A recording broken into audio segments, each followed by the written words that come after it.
there's a water-living mammal that feeds in a quite different way. Instead of teeth, it uses baleen, horny plates that are hung from its upper jaw and fringed with long, coarse hairs. It collects krill, little shrimp-like creatures scarcely bigger than my little finger, but it finds them in such quantity that it's become gigantic.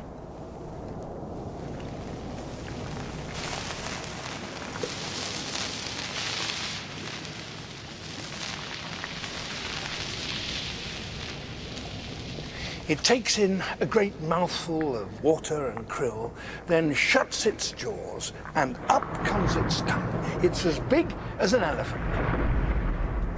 The tongue pulls back, wipes the krill from the baleen, and the animal swallows it. And that krill is so nutritious that this creature, the blue whale, is the biggest that has ever existed on this planet, almost twice as heavy as the biggest known dinosaur.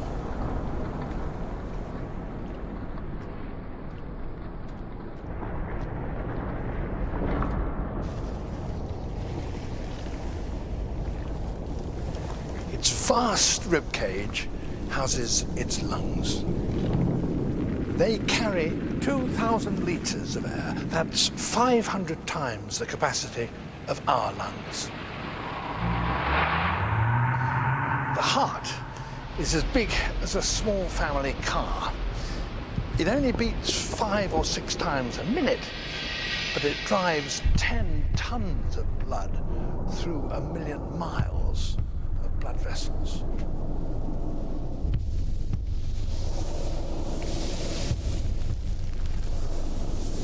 And all that is left of the hind legs and the hip bones are these 2 isolated fragments buried in a mountain of muscle.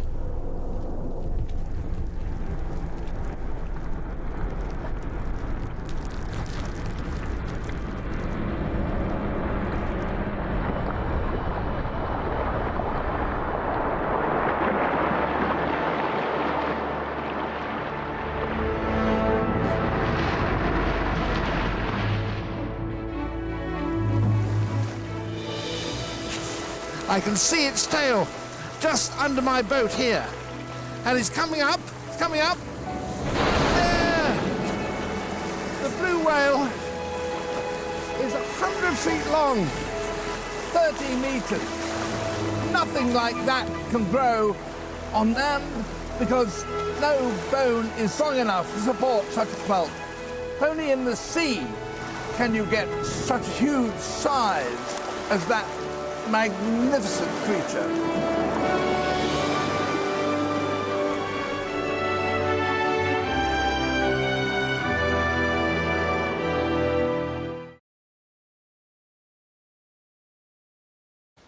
Every flight has to end in a landing.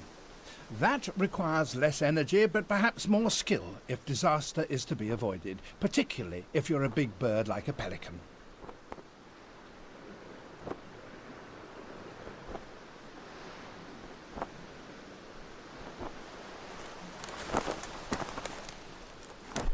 A swan, one of the heaviest of flying birds, can only come down safely on the smoothest and most forgiving of natural surfaces, water. There, you can use your feet as brakes.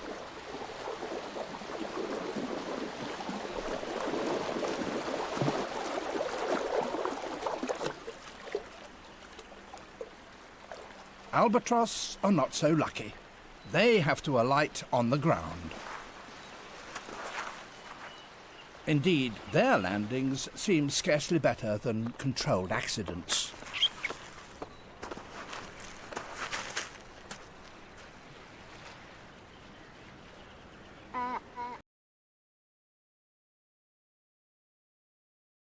There is, however, one link that still ties them and indeed all birds to the land. They all have to return there in order to lay their eggs. For seabirds, the ideal place to do that is a remote island which has very few or preferably no land-living predators.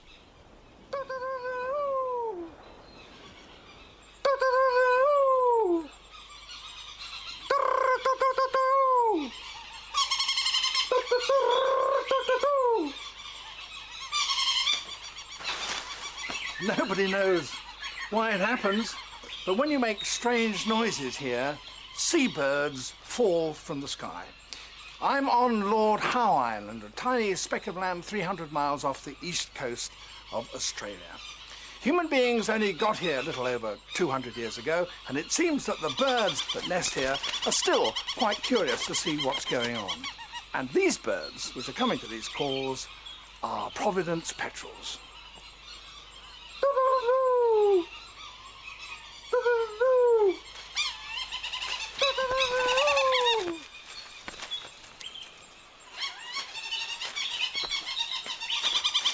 Skilled in the air they may be, but they're certainly clumsy and ungainly on land.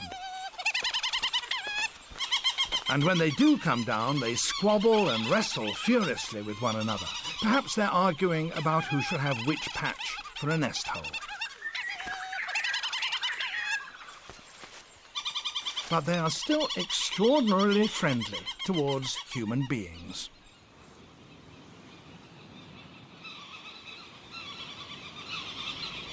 And amazingly, very touchingly, it'll stay here on my hand in a very trusting way.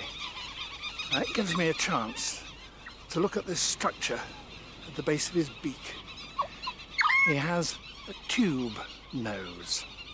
And that structure, which he shares with a number of other ocean-going birds, is absolutely crucial to their survival out on the open ocean. And that is where he's going to go right now.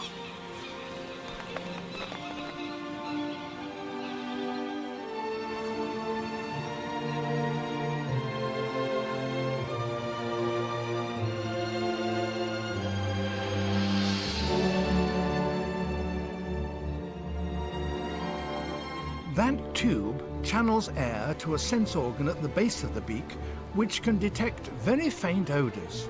That's a rare ability among birds, and it enables the tube noses to find floating food from great distances away.